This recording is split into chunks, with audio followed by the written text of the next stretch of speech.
Hello, I'm making this video because I would like to share with you an experience I had about 1.5 to 2 years ago. It could be called a lucid dream, although possibly an astral projection. I'm not quite sure. Now this experience started when I was asleep and actually having another dream which was non-lucid. I'm going to describe a little bit about the events of that part of the experience. I was in a classroom, and me and all of the other students had these bathtub containers in front of us. In the containers were floating pieces of clay, although they kind of looked like potatoes. I don't know. And we were trying to sculpt them into something, I'm not quite sure what. I never really understood the purpose of it. And I wasn't very good at it. Mine looked like basically turds floating in the bathtub, so whatever. As I'm messing around with the pieces of clay, not getting anywhere, a new student walks in. And immediately I can hear around me all the other students whispering about him. And I catch that he's a Christian and he's new at the school. Now, the mentality I had in this part of the dream was very similar to my high school self. I don't know why, it might have just been the classroom environment. And in high school, I did not like religion. I felt a lot of animosity towards it. Since that time, I've matured. I've become much more tolerant. I accept religion and understand that it can serve a good purpose. Okay, doesn't mean I agree with that much of it, but it's okay. Okay. So I'm a little tentative about this new student, but at the same time, I'm very attracted to him. He seems to be giving off a very pleasant energy, a good energy, and he's also very good looking. He's tall, fit, has a wavy black hair, this olive brown skin, kind of like how you would see on a Mediterranean person, possibly Middle Eastern. He had masculine facial features and also big, gentle eyes. So I was staring at him, okay? And he never looks directly at me. He's always looking off to the side, but I can tell that his attention is on me. And as I'm looking at him, his eyes flash in light. At that precise time, I become lucid. I follow him out of the school into an urban environment at nighttime, and I start floating up into the sky. Now, just like the experience I had in my first video, I did not feel like I was in control. I felt like I was being pulled in a certain direction.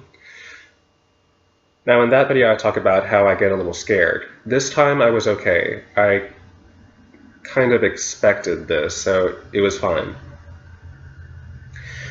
As I'm floating up in the air, eventually the field of colors appears in front of me. I described this a little bit in my first video. Really, it's just a bunch of colors shimmering. Yeah, I'll move on. Okay, so I start sinking through the field of colors. And just like before, where when I'm just looking at it at first, it's just this mix of all these colors. As I'm sinking down into it, the colors separate out into different planes.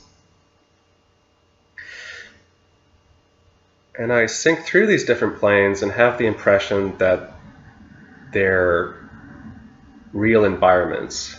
I'm going pretty fast again, so I don't see a lot of detail. But I feel like if I focused on them, I would see landscapes. Okay, so in the first experience, I descend very far into a very dark place. In this experience, I stop on one of what I would call the middle layers. The primary color scheme is a medium blue. And as I land, I look around and I see an empty landscape. Again, primary color was a medium to light blue. There are mountains all around me. And it looks like a winter scene. There's snow blowing everywhere. It looks like it would be cold, but I don't feel any cold. I feel fine. There are also these, look like ruins of stone walls everywhere. Again, very dilapidated. I could not tell what structure they may have been originally, just ruins of stone walls. I don't see any life of any kind. When I saw this, I remembered I had a lucid dream in the past in this same place. In that lucid dream, I looked around, it was empty, there was nothing to investigate, so I woke up. This time, as I'm scanning the horizon, I see a cave. And out of the cave emanates this orange-yellow light. So I approach it, just zoom over, and again, the orange-yellow light has lit up the inside of the cave. There are also piles of junk everywhere around it and going into the cave. I don't take a look at any of the piles that closely, so I don't know what they were composed of. They just look like piles of rubble. I go into the cave and head towards the back. In the back of the cave, I see a figure lying on a small bed. Okay. So again, I get pretty excited. I go over to him. He looks like he's asleep. So I look at his figure, and let me describe it. His head was round. Okay. He had a very small black hole for a mouth. There was no nose, no ears. He had these black beady eyes, very, very tiny black eyes. I didn't see them right at that moment, but after he woke up, I saw them. His hair was probably the most human-looking thing about him. It was a medium brown color. It was very, very straight, shiny, and cut in a style, I'm not quite sure what to call it, maybe a bowl cut or a page boy haircut. Very straight across, cut very neatly. Let's see. Okay. His skin was a medium to dark brown, and it had a waxy look, almost like plastic. A little bit of a shine to it. The shape of his body, well, for one thing, he was short. He was, I would estimate between 4 and 5 feet tall. Now, the shape of his body was very strange because there was no musculature, there was no skeleton. I could probably describe it as like a marionette, a puppet.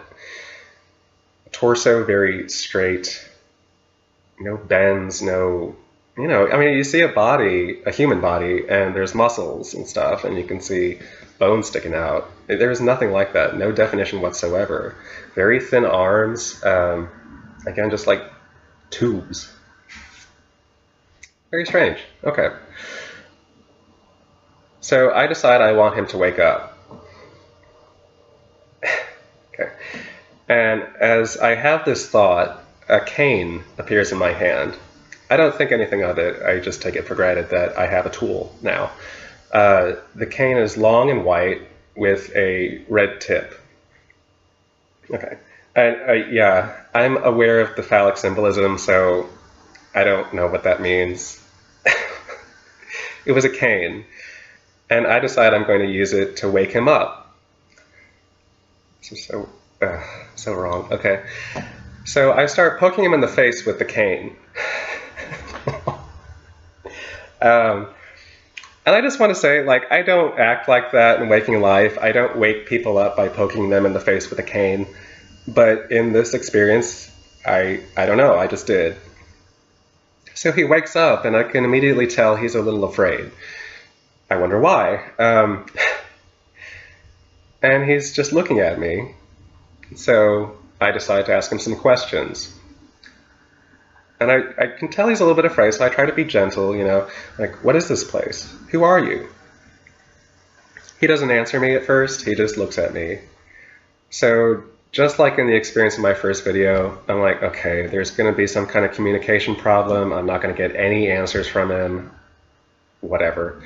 But I decide, okay, let's try something else. Maybe he doesn't understand the words that I'm saying. So I pantomime, I like point around me, go like this, then I point at him, go like this, and he answers me very clearly in English. He says, Marcus, Department of Human Services. I don't know what that means. It sounds like some kind of bureaucratic organization. I have no idea. But that's what he said. I don't think a lot of it at that time. I was just so ecstatic that I finally got a clear answer. Marcus, Department of Human Services. Thank you. I look up, like, yes. Look back down. The scene has changed. I'm no longer in this cave. I'm in a relatively small room, I guess I would say 10 by 10 feet.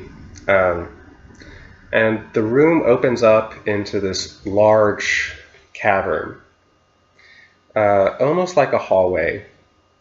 The same orange-yellow light is everywhere, and also these piles of junk and rubble are everywhere. And the ones in the large cavern were very, very big. Okay, now, there are many of these little puppet people walking back and forth through the hallway. And they look like they're just going along their business, you know? Some of them glance in the room, look at me, and just keep walking. They all looked exactly the same, bodies, faces, but their hair was different. It was all the same style, again, that very, very straight page boy haircut. But it was different colors, like there were blondes, brunettes, some had black hair. I'm not sure, I don't remember if I saw any redheads, but it was normal human hair color. And somehow I got the impression that I could tell males and females apart. I don't know where that's coming from. I thought I could, yeah. There was one, I think, female walking down the hallway who looked at me and made eye contact with me. And it felt like a nice moment. It felt like, oh, we had a connection. How nice. So, but in the room with me, there's at least 3 of these little people. 2 of them standing on my left, a little behind me. One, who I think was a male, had my right hand. He was holding it and scratching at the back of it with some kind of tool. I didn't really look at the tool that closely. I didn't see Marcus anywhere, at least none that I recognized. So this guy is scratching at the back of my hand, and it hurt. I felt pain. I have never felt pain in a dream or one of these experiences before, so it was a surprise to me. I even thought at the time, pain, that's weird. And it wasn't excruciating, but at the same time, it was intense enough where the longer it went, the more I was just kind of like, okay, you know. I was willing to let him do whatever he was doing for a while, but eventually I was just like, could you please stop that? He doesn't say anything, he doesn't stop. Finally I was like, stop, now. And he says to me, this is so weird. Don't worry, we'll lay you down in a moment. Not that weird. I think he was trying to comfort me. Now, when he said that, the thought of, oh my God, what are they going to do to me after they lay me down, you know? I freak out. I'm just like,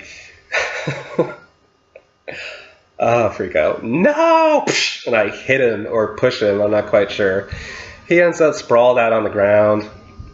I have this brief image of myself as like this maniac going crazy, you know, and I'm pulled out of the experience. I don't know if I pulled myself out, something else pulled me out, maybe I was kicked out for assaulting one of these little people, I don't know, but I don't wake up. I go back into the dream I was having before the lucid part started. I'm back in the classroom, sitting in front of these bathtubs with the little clay sculptures in them. And I'm looking at the back of my hand, and there are scratches in them. It's not actively bleeding, but they're red and look like he opened up my skin. I was so dramatic. I'm like, to all the other students, I'm like, look what he did to my hand. Ow! Oh. This went on for a little bit, then I woke up. And of course, you know, I checked my hand. It's fine, no scratches. And that was the end of that experience. And some really strange things in it. I don't know how I feel about the Department of Human Services. I guess it's kind of a nice thought to think like, okay, there's some kind of organization that's there to provide services for humans. It's a very literal interpretation of that, and it's nice, you know.